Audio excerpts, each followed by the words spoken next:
सिर्फ 24 घंटे और 2 पड़ोसी देशों की राजधानियों में एक के बाद एक धमाके। इन धमाकों ने पूरे दक्षिण एशिया में जैसे तनाव की एक लहर सी दौड़ा दी है। तो आज हम इसी उलझी हुई गुत्थी की परतें खोलने की कोशिश करेंगे। तो ये सारा सिलसिला शुरू होता है सोमवार की शाम को भारत की राजधानी नई दिल्ली के एक ऐसे इलाके से जिसे काफी महफूज माना जाता है। अभी इस घटना को 24 घंटे भी पूरे नहीं हुए थे कि बिल्कुल वैसा ही एक और धमाका पाकिस्तान की राजधानी इस्लामाबाद को दहला देता है। एक के बाद एक हुई इन घटनाओं ने कई बड़े और गंभीर सवाल खड़े कर दिए हैं। क्या ये सीधी सीधी जवाबी कार्रवाई थी, या फिर एक सोची समझी साजिश, या फिर मामला इससे कहीं ज्यादा पेचीदा है? चलिए इस पूरे मामले की गहराई में उतरते हैं। तो पहली घटना हुई दिल्ली के ऐतिहासिक लाल किले के पास, एक ऐसा इलाका जहां आमतौर पर सुरक्षा बहुत ज्यादा सख्त रहती है। अच्छा, इस घटना में सबसे दिलचस्प बात है भारत का आधिकारिक बयान। भारत ने इसे आतंकी हमला नहीं कहा। अब ये एक बहुत बड़ा रणनीतिक कदम था। क्यों? क्योंकि अगर भारत इसे आतंकी हमला घोषित कर देता तो उस पर तुरंत जवाबी सैन्य कार्रवाई का दबाव बहुत बढ़ जाता। विस्फोट जैसा शब्द इस्तेमाल करके भारत ने असल में खुद को सोचने और प्रतिक्रिया देने के लिए थोड़ा और वक्त दे दिया।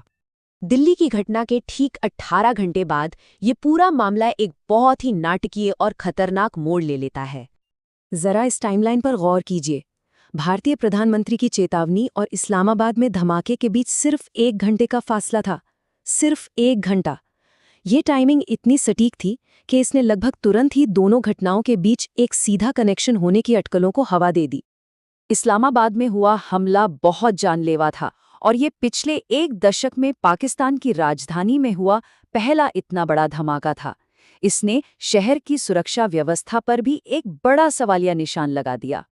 हमले के ठीक बाद पाकिस्तान की तरफ से जो बयान आए, उन्होंने मामले को सुलझाने की बजाय और भी ज्यादा उलझा दिया। ऐसा लगा जैसे सरकार के अंदर ही सब एकमत नहीं है। ये स्लाइड अपने आप में पूरी कहानी कह रही है। सोचिए, एक तरफ प्रधानमंत्री का ऑफिस सीधे सीधे भारत पर उंगली उठा रहा है, तो वहीं उन्हीं की सरकार के रक्षा मंत्री इसे अफगानिस्तान की तरफ से की गई युद्ध की कार्रवाई बता रहे हैं। एक ही सरकार के 2 अलग अलग बयान, जो दिखाता है कि अंदर कितनी कन्फ्यूजन थी। तो इस सारे भ्रम और इन अलग अलग बयानों के बीच इस घटना को समझाने के लिए 3 मुख्य थियरीज सामने आई कि आखिर हुआ क्या था। चलिए अब एक एक करके इन तीनों संभावनाओं को समझते हैं और देखते हैं कि किस थ्योरी के पक्ष में क्या तर्क दिए जा रहे हैं। पहली थियरी सबसे सीधी और सरल। इसके मुताबिक भारत ने जो कहा वो कर दिखाया। प्रधानमंत्री की चेतावनी के 1 घंटे के अंदर ही हमला करके भारत ने कड़ा और साफ संदेश दिया। इस थियरी को मानने वालों का कहना है कि हमले का तरीका और समय दोनों ही पाकिस्तान को ये दिखाने के लिए चुने गए थे कि भारत अब चुप नहीं बैठने वाला। दूसरी थियरी थोड़ी और पेचीदा है। ये इशारा करती है एक प्रॉक्सी वॉर की तरफ।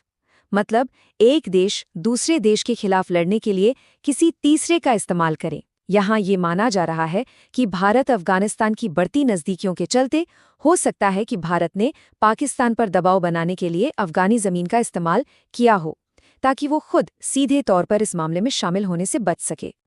और अब आते हैं तीसरी और सबसे विवादित थ्योरी पर, जिसे कहते हैं फॉल्स फ्लैग।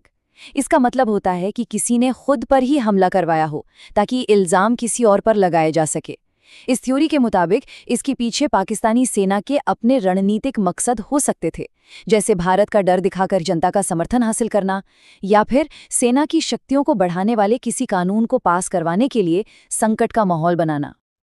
अच्छा, जब 2 परमाणु शक्ति वाले देश इस तरह आमने सामने हों तो दुनिया कैसे रिएक्ट करती है? चलिए देखते हैं कि अंतर्राष्ट्रीय समुदाय, खासकर अमेरिका, ने इस कूटनीतिक शतरंज के खेल को कैसे खेला। डिप्लोमेसी में ना एक एक शब्द बहुत सोच समझकर बोला जाता है, और यहाँ अमेरिकी राजदूत के इन 2 बयानों में शब्दों का अंतर बहुत छोटा लग सकता है, लेकिन इसका मतलब बहुत बड़ा है। देखिए, जब अमेरिका ने दिल्ली की घटना को सिर्फ एक विस्फोट कहा तो उसने भारत पर कोई दबाव नहीं बनाया, लेकिन इस्लामाबाद की घटना को आतंकी हमला कहकर उसने गेंद नॉन स्टेट एक्टर्स मतलब टीटीपी जैसे संगठनों के पाले में डाल दी। इस एक शब्द के फेरबदल ने भारत को सीधे आरोप से बचा लिया और दोनों देशों के बीच तनाव को खतरनाक स्तर तक पहुंचने से रोकने में मदद की।